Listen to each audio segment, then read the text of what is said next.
Tonight, we are tracking two critical diplomatic summits occurring on opposite sides of the Atlantic, both testing the limits of the 21st century statecraft.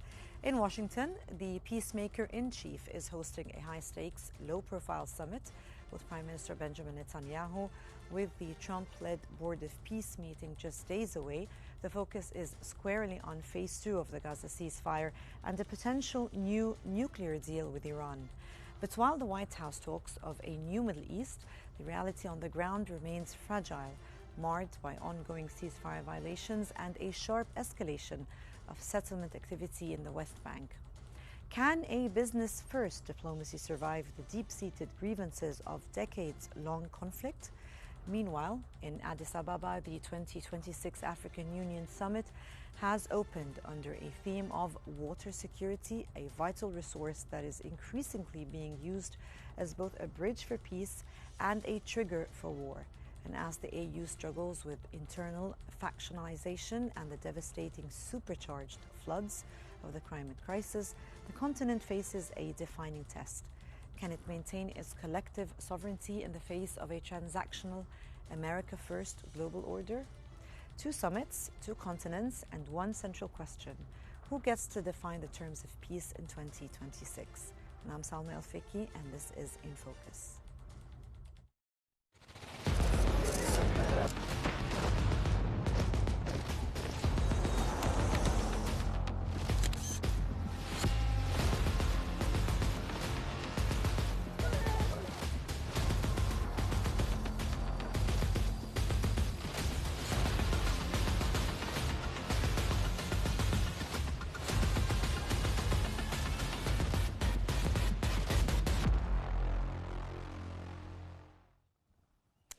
Amid ongoing uncertainty on the ground, Palestinian President Mahmoud Abbas recently called for the removal of Israel's obstacles to phase 2 of the Gaza ceasefire, speaking at an African Union summit in Ethiopia. And according to the Arab News, Abbas stressed that removing these barriers is crucial for continued services, humanitarian coordination, and Gaza's recovery. And he also accused Israel of continuing ceasefire violations with over 500 Palestinians killed, jeopardizing the truce's stability. While the U.S.-brokered truce entered phase 2 last month, violence persists, with both Israel and Hamas trading blame. Phase 2 calls for Israeli withdrawal, Hamas disarmament, and the deployment of an international peacekeeping force.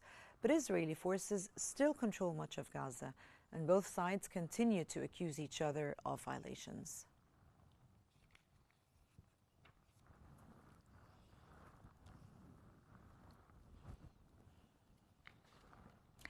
And delving more into this, we are joined from Paris by Dr. Majid Boudan, an international law professor.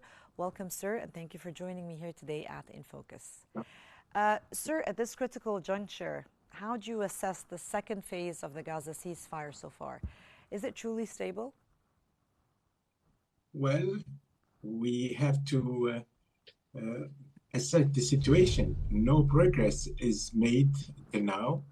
The situation is stable, but it's not progressing. So it means when things do not progress, they regress. So here there is a regression on the schedule and on the expectations. The expectations were that, first of all, one of them, that the borders will be opened between Israel and Egypt to let the Palestinians exercise their freedom to travel, or at least for some of them, and to have the control exercised by not by Israel, but by the Palestinians and by Egypt on this important border.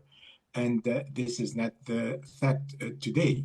So it means that Israel is continuing to exercising its legitimate control despite the agreement. So there is a breach of the agreement, and the agreement cannot continue with permanent breaches. And the other breach is the continuation of the aggression on the Palestinian people on the West Bank.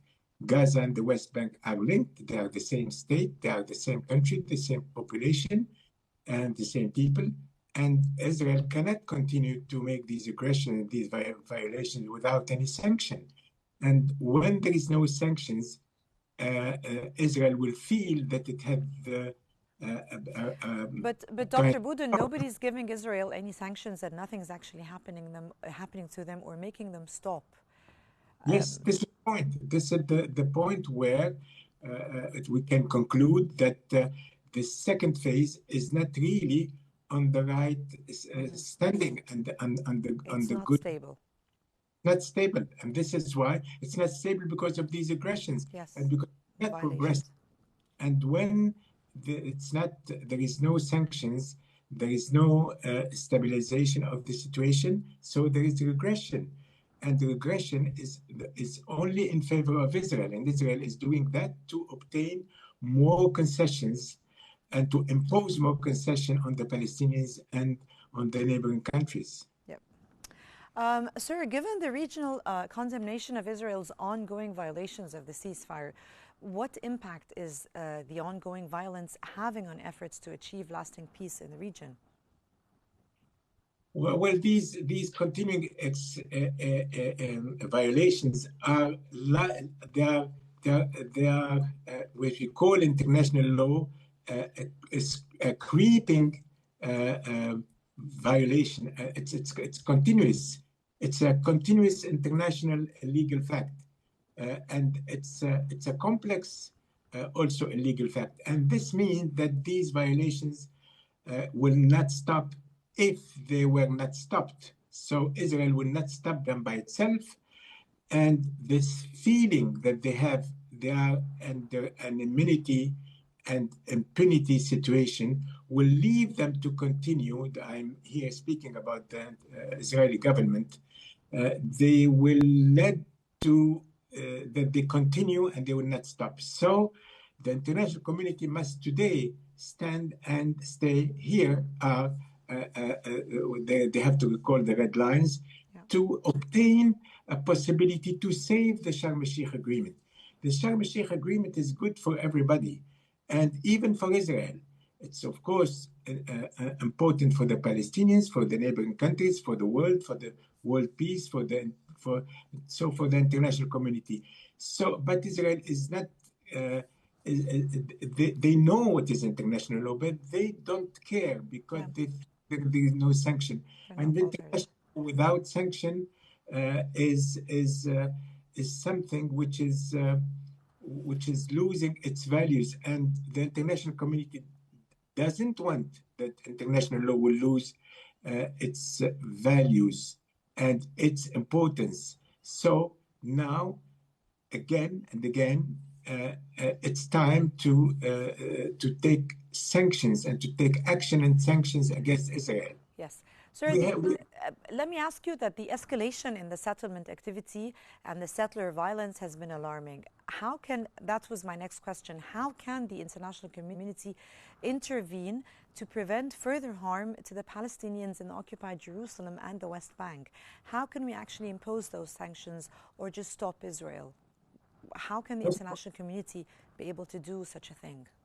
The international community has all leverages, all possibilities, all powers to take sanctions because they have a legal ground. The legal ground is international law. The second legal ground that this international law has been recognized by the International Court of Justice, and by all the resolutions. So now they have the grounds. They have the legal backup of any sanction possible. What are the sanctions?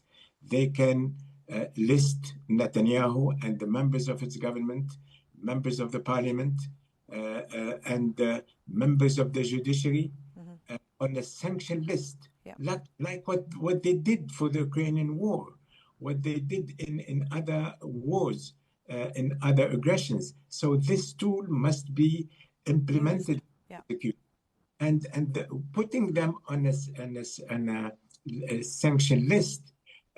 Personally and as a government, it means that they have to impose. The international community is imposing sanctions on Iran, for instance. Fine, but why not on Israel as well? That's what Israel. Exactly.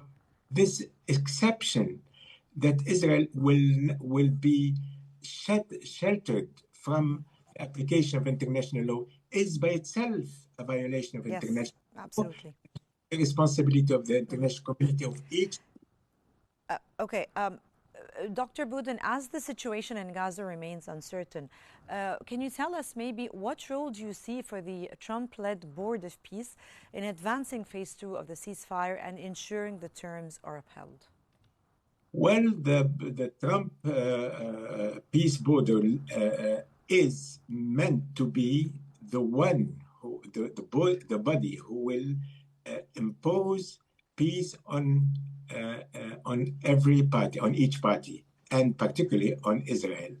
And by not doing the necessary measures, by not taking the necessary measures, this board will lose its credibility.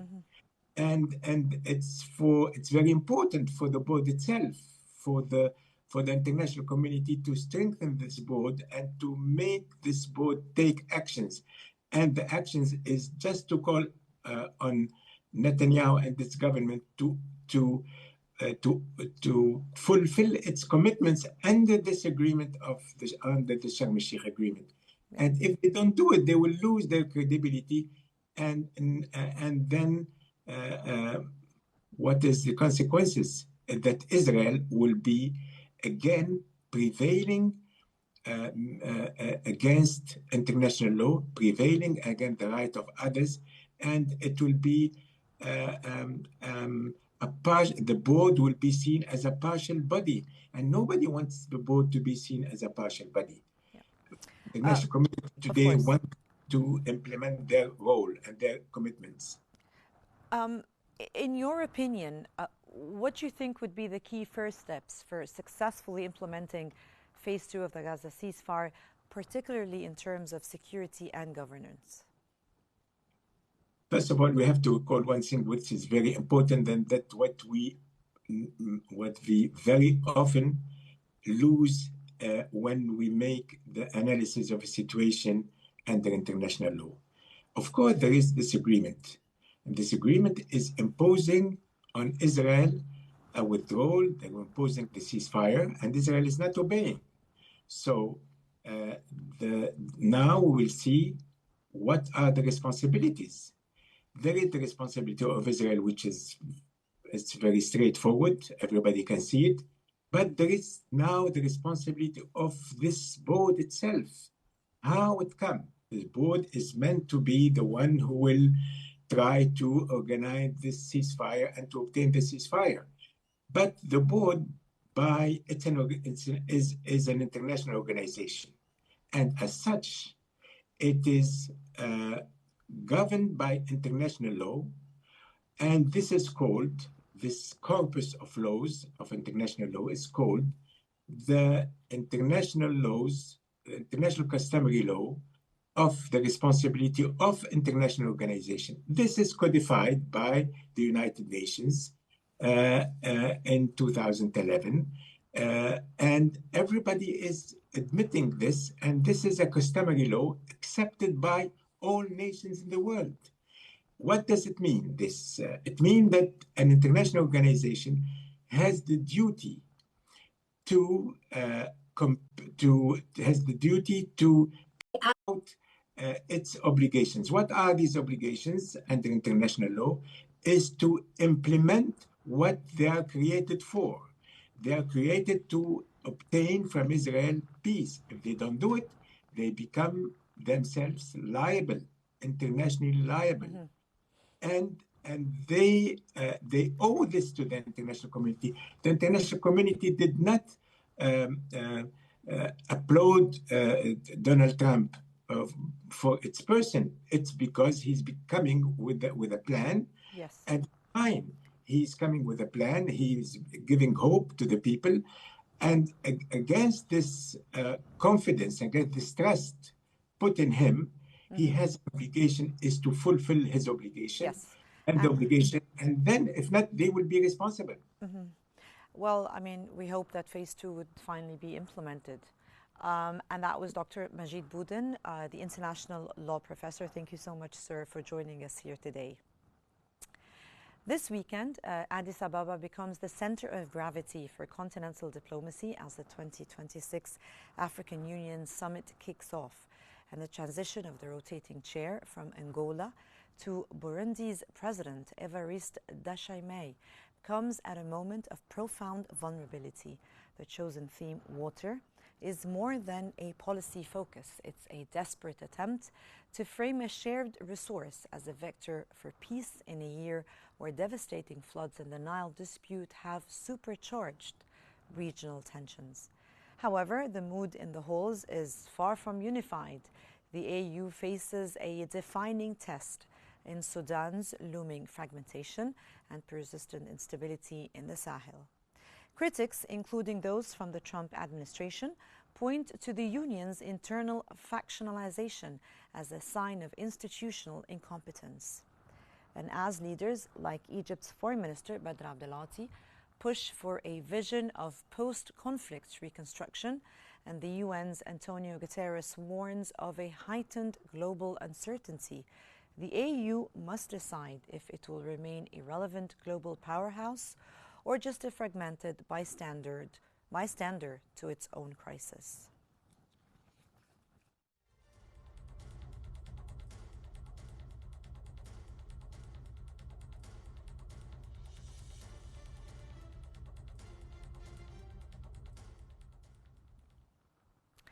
And joining us now to navigate these complex continental waters, we have joining us today is Mr. Loengo Gossi, an international relations specialist with a focus on African multilateralism.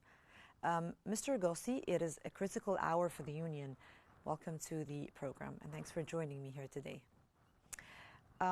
Sir, President Ndayishimiye takes the helm at a time of shrinking multilateralism. Do you think does Burundi have the diplomatic leverage to bridge this gap between the AU's aspirations and its suspended, coup-stricken member states? Well, good afternoon to you and your listeners, and thank you for having me tonight. Thanks. Yes, I do believe that Burundi has the capabilities to then take forward the AU amidst the difficult challenges it has with the suspended member states such as Mali, Burkina Faso, and Niger post-coup. Its commitment to then pledging its leadership to the consensus of the AU divides is of great importance. It's strengthening Africa as a global voice, despite the security concern, and building unity within Africa is imperative for us to move forward. So I do think that Burundi has the capabilities amidst the difficult challenges it's going through. Great. Sir, the official theme is water security. Yet the Nile dispute between Ethiopia, Egypt, and Sudan remains a massive flashpoint. Do you think that the AU realistically can turn water into a collective good when its own members are so deeply divided over its control? Well, thank you again for that question. I do actually believe that the AU has the ability to champion forward its main theme of water security only if we come as a unified bloc to then help the different regions that are fighting with each other to kind of then move and progress forward, to kind of then build the bridge between them. As much as we know that water is a scarce resource and is heavily competed for, we have to come as a bloc to then see where would be able to kind of help the AU having a helping hand in order to bridge those conflicts between the two. Professor Cleon Da Raleigh recently described the AU as, and I'm quoting, totally incompetent and vulnerable to external exploitation by powers like, for example, the Trump administration. Do you think the AU's bureaucracy is actually fit for the purpose in 2026, in your opinion? I might have to take the stand of the professor that it's incompetent. However, with putting measures in place in order to kind of then work towards a unified African Union is imperative. There needs a total overhaul of the African Union to move forward so that we can actually have actionable steps And member states need to come to the table to also play a role that they are supposed to be there for. We shouldn't just speak about we shouldn't just speak about the issues that we're going through within the African Union, but more so, more we should have practical we should have practical measures in order to pave the road on where we're going to go, how we're going to do it, and what we need to get there. We also need the member states to pay their fees in order to uh, get to where we want to go, because you should remember that funding is an important role, and we can't always rely on external actors to fund us, because whoever funds us controls us. And once we come to the realization, we are then going to have to come and then say that, okay, we are the ones who are funding us, so we can take our own agenda forward instead of getting those who are funding us with their agendas to move the African Union forward. With the US moving towards a, we can say, transactional, deal-based approach to Africa, how does the AU, do you think, maintain its collective bargaining power without the traditional development aid safety net? Thank you. Going back to my point that I raised, that one, we have to practice hedging, meaning that we need to recognize that America is an important player.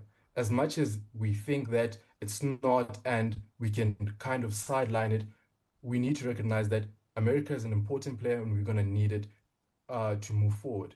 However, still going back to my point of that, we need to then also realize that African member states need to come to the table with paying their fees so that we don't have an over reliance on US aid. So that, for example, how a few months back when the US aid was cut, we got into an overhaul of not knowing what to do. But if we had put measures in place of the African member